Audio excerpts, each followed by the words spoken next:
Eh bien écoutez, bonjour à tous et à tous. Donc moi je suis ravie d'être là. Je suis Emmanuelle Léon, je suis professeure de management des ressources humaines à l'ESCP et je dirige depuis 2019 une chaire en partenariat avec BNP Paribas sur un sujet tout à fait limité qui s'appelle la réinvention du travail.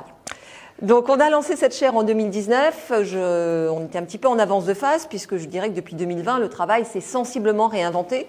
Cela étant, moi je travaille sur ces sujets depuis à peu près 20 ans, que ce soit les transformations des espaces ou les transformations du management. Tout ce qu'on peut dire par rapport à la crise, c'est que ça a accentué des choses qui étaient déjà un peu à l'œuvre quand même, et dans nos espaces et dans nos formes de management. Comme j'ai un temps limité, je vais simplement axer mon propos sur 3 transformations majeures, et il y en a beaucoup d'autres. La première, ça va être ce regard qu'on porte aujourd'hui sur le travail à distance ou le travail hybride. On a tendance malencontreusement à se tromper de débat. Je crois que le débat aujourd'hui n'est pas 2 ou 3 jours dans l'entreprise ou à distance, comment on fait, etc. La vraie question qui va falloir se poser, c'est pourquoi est-ce que je veux que les gens soient physiquement ensemble et quand est-ce que ça ne pose pas de difficultés et je peux les mettre à distance les uns des autres. Donc ça, je pense que c'est un premier point qui est un petit peu à l'encontre de notre vision du travail, parce que le travail, pendant longtemps, c'était d'abord de la subordination salariale, donc du temps que je passais dans un lieu. Et on voit encore quelques petits sédiments de ça, notamment le côté t'étais pas connecté à 9 heures, mais t'étais où, t'étais pas disponible sur Teams, etc. Donc il y a encore des choses qui sont relativement présentes. Le travail hybride d'aujourd'hui, c'est pas le télétravail d'hier. D'ailleurs, il faudrait quasiment oublier le mot télétravail. Alors malheureusement, une fois qu'on a dit ça, c'est toujours un petit peu compliqué. Pourquoi est-ce qu'il faut oublier ce mot ? Pour plusieurs raisons, c'est que le télétravail en France, c'est quand même très lié à une notion très contractuelle, où on inscrivait ça, c'était écrit, c'était tel jour, c'était telle manière. On voit bien aujourd'hui qu'on a beaucoup plus de fluidité, beaucoup plus de flexibilité dans les organisations. Et c'est ça qui est attendu. C'est pas forcément la journée du mardi ou la journée du vendredi, etc. Même si la journée du vendredi, ok, elle est très populaire. Mais vous voyez, l'idée, c'est que, notamment les nouvelles générations dont on parle beaucoup, ce qu'ils attendent, c'est de la flexibilité de la part de leur employeur. Donc, aujourd'hui, on a cette transformation. On a une transformation qui amène à se poser la question de, oui, mais demain, c'est quel travail hybride, hein ? Une fois qu'on a dit on laisse tomber le télétravail, ça veut dire quoi demain ? Ça veut dire que quelque part, on va se retrouver face à au moins 3, voire 4 situations de travail hybride complètement différentes.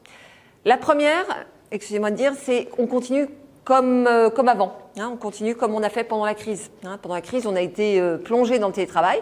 Certains savaient en faire avant, d'autres pas. On a tous fait du mieux qu'on a pu.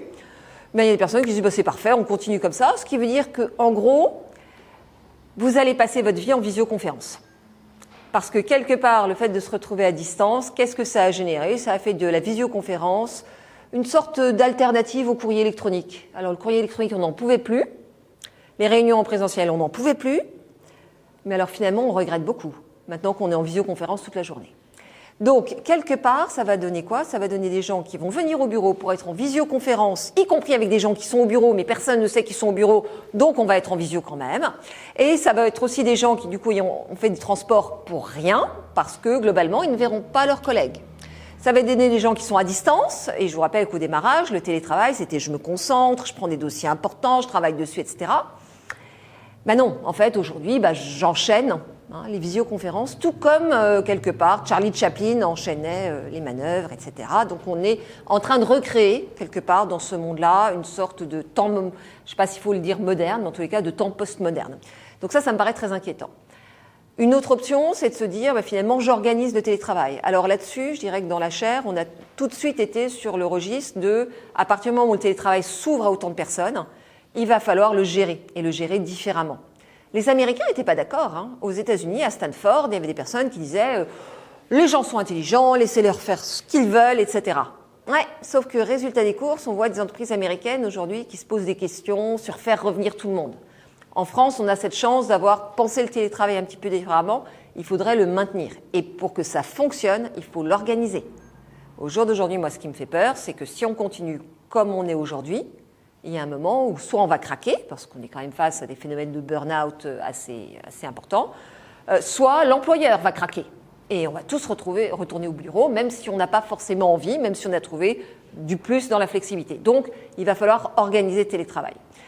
Et puis, il y a des catégories dont on ne parle pas beaucoup. Il y a ceux qui ne peuvent pas télétravailler, hein, donc on les oublie un peu. Alors j'ai des entreprises industrielles qui me disent mais c'est pas grave, ceux-là on leur interdit le télétravail. Et puis du coup on interdit aussi aux cadres, comme ça tout le monde est au même niveau. Alors il faut être sûr d'être vraiment l'employeur de choix, hein, parce qu'aujourd'hui c'est très compliqué d'avoir une marque employeur sans flexibilité. Et puis vous avez d'autres réflexions. Pour moi, ce qui me semble très important aujourd'hui, c'est que ce n'est pas l'espace qui va être la clé de demain, c'est le temps.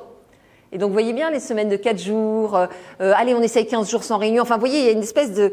On tente de reprendre le contrôle de notre temps parce que quelque part l'espace s'est ouvert mais le temps s'est plutôt refermé. Donc ça me paraît aussi un point important. Puis il y a des gens qui ne veulent pas en faire, donc cela il va falloir aussi s'en occuper. On parle des 80% qui veulent absolument du télétravail. Par défaut, je dirais qu'il y en a 20% qui n'ont pas aimé, et qui n'ont pas aimé parce que le télétravail n'est pas égalitaire. On me dit oui, on a tous vécu la même chose. C'est pas vrai. C'est pas vrai. Le télétravail est beaucoup plus inégalitaire que le travail. Pourquoi ? Parce qu'il repose sur le principe que vous avez un espace de travail qui n'est pas dans l'entreprise et dans lequel vous pouvez travailler. Alors, ça dépend, hein. Certains d'entre vous ont peut-être une résidence secondaire formidable avec une piscine, pas d'enfants autour, c'est le bonheur absolu. Tant mieux pour vous. Pour ceux d'entre vous qui ont 2 pièces, des enfants en bas âge et un conjoint qui télétravaille, ça donne un petit peu autre chose. L'univers professionnel, le lieu entreprise, avait tendance à lisser tout ça. Donc en télétravail, on est beaucoup plus en égalité qu'avant. Donc il va falloir, et ça en France c'est compliqué, regarder aussi un petit peu les situations personnelles. Et ça, légalement, on ne sait pas très bien où on met les pieds et jusqu'où on peut aller. Le deuxième point qui me paraît important aussi à aborder, c'est la question des espaces. Parce qu'une fois qu'on a dit que finalement, on se rendait compte que beaucoup plus de gens que prévu pouvaient travailler à distance, je vous rappelle qu'en 2019, on avait 6 à 7% de télétravailleurs en France. À temps partiel, 6 à 7%. On estimait le potentiel à 26%, mais on en avait en réalité 6 à 7% d'après la DARES. Donc là, on a ouvert les vannes, c'est génial. On a réussi à démontrer que des gens qui, soi-disant, ne pouvaient pas télétravailler y arrivaient.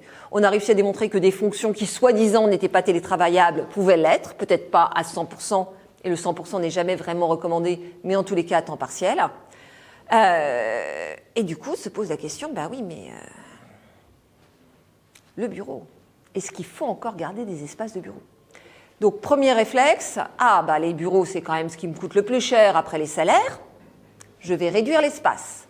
Ah oui, mais en même temps, on me dit que quand les gens vont venir, ils vont vouloir collaborer ensemble. Donc, il faut plus d'espace collaboratif. Donc, peut-être qu'il faut que j'ai quelque chose de modulaire. On est un peu dans cette dynamique-là. Et c'est dans ce cadre-là aussi que les espaces de coworking ont un véritable essor. Parce qu'ils permettent une flexibilité que nos beaux 3-6-9 ne permettent pas forcément. Donc, on voit bien quelque part qu'il y a même un business model de l'espace qui est en train de se réinventer. Moi, j'aurais tendance à dire, les espaces de travail, c'est comme toutes les pratiques RH. Est-ce que vous voulez faire venir des gens ? Et auquel cas, la première dimension, je suis désolée de dire, c'est pas la beauté des bureaux, c'est leur proximité. Donc la question, c'est pas c'est magnifique, mais c'est à 2 heures de chez moi. C'est est-ce que c'est près de chez moi ? Bien évidemment, si c'est beau et près de chez moi, c'est encore mieux. Mais le temps de transport va être un critère extrêmement déterminant. Et c'est pour ça qu'évidemment, le télétravail, de ce point de vue-là, est intéressant. Je donne envie aux gens de venir. Donc je me balade dans l'espace et l'espace me fait ressentir des choses. Deuxième logique, l'intégration. Alors pendant longtemps, les bureaux, c'était un signal de progression hiérarchique. Quand même. Moi, personnellement, je suis au premier étage d'un bâtiment qui en compte 7. J'ai refusé de voir que ma direction générale était au 7e et que moi j'étais au premier. J'ai refusé de voir un signal là-dessus. Bon, il n'y a pas de 8e étage, je vous le dis tout de suite. Mais il y a quand même quelque chose qui se dessine autour de ça. Et pendant longtemps, quand vous vous baladiez, c'est encore le cas dans certaines entreprises ou organisations, quand vous vous promenez d'un espace à l'autre, vous savez quelque part qui est en face de vous. Ça aidait. Essayez de faire ça en visioconférence, ça devient beaucoup plus compliqué. Sauf si vous avez un système de visio qui fait que le chef est au milieu en grand et tous les collaborateurs sont petits. Mais bon, c'est pas forcément absolument génial comme message. Donc ça me paraît aussi important. Une autre dimension des bureaux, c'est éventuellement de pouvoir travailler où on veut, quand on veut. Donc c'est d'imaginer d'avoir des espaces qui permettent à chacun de se plugger, d'être efficace et puis éventuellement d'aller ailleurs. Alors ça, c'est la logique du flex. C'est-à-dire que le flex, il a été quand même inventé et pensé pour ces métiers, consultants, auditeurs, etc. Aujourd'hui, le flex, il s'impose à tous parce que c'est un petit peu la contrepartie du télétravail. Il n'y a pas beaucoup d'entreprises, à part certaines où le coût du mètre carré n'est pas trop élevé, qui sont installées un peu loin, il n'y a pas beaucoup d'entreprises qui peuvent se permettre d'avoir des bureaux occupés 3 jours par semaine et de les payer sur 7 jours. Donc on a effectivement ce registre-là. Et puis ensuite, il y a la question de est-ce que oui ou non l'espace peut participer à la performance. Et je vous laisserai là-dessus, mais c'est clair qu'en fonction de la manière dont vous définissez la performance de votre organisation, c'est possible ou pas. Le troisième point qui me semble important, et j'en finirai là, c'est vraiment cette question aujourd'hui de l'engagement au travail. Alors on n'arrête pas d'entendre que les gens ne sont plus engagés au travail, etc. Je ne suis pas convaincue. Je ne suis pas convaincue parce que très souvent on n'a pas les questions qui sont posées pour pouvoir vraiment déterminer les choses par rapport à ça. Et puis surtout parce que je pense qu'on confond deux choses. On a des gens qui sont quand même beaucoup moins engagés vis-à-vis de leur entreprise. Ça ne veut pas dire qu'ils sont moins engagés vis-à-vis du travail. Donc j'aimerais bien qu'on fasse la séparation entre travail et entreprise. Je peux être extrêmement impliquée dans mon travail, expert, connaisseur, vraiment aimer ce que je fais, et en même temps trouver que l'organisation dans laquelle je le réalise, c'est un peu distancié. Elle s'est distanciée parce qu'il y a le télétravail, elle s'est distanciée parce que je ne croise plus jamais personne, etc. Donc pour moi, c'est deux choses assez différentes, ça me paraît important. Dans les études qu'on a pu réaliser, quand on rencontre quelqu'un pour la première fois, la première question qu'on lui pose, c'est quoi tes passions? C'est qu'est-ce que tu fais? Donc le travail continue quand même de nous définir pour beaucoup. Donc ça me paraît important. Le deuxième point, c'est que le sens au travail, c'est souvent quelque chose qu'on découvre a posteriori. C'est-à-dire que c'est en regardant dans le passé qu'on se dit « ah bah oui, quand même, ce que j'ai fait, ça faisait sens, etc. » Pas pour tous les métiers, mais pour beaucoup d'activités. Donc ce n'est pas absolument évident. Ce qui veut dire que globalement, pour les managers aujourd'hui, ce qu'il s'agit de faire, c'est de créer les conditions d'un engagement dans l'entreprise. Ça ne suffira pas forcément parce qu'il y a des points de vue individuels, mais quelles sont les conditions qui font que globalement les gens vont se sentir appréciés, reconnus. Et là, évidemment, se posent toutes les questions de motivation, de communication et autres, questions qui se posent depuis 20 ou 30 ans dans les entreprises, mais qui, avec le travail hybride, prennent un peu un nouveau prisme. Et c'est là-dessus que je vous laisserai, en vous souhaitant, par pitié, de définir un travail hybride qui aille dans le sens d'une performance durable pour vos collaborateurs et pour l'environnement. Merci beaucoup.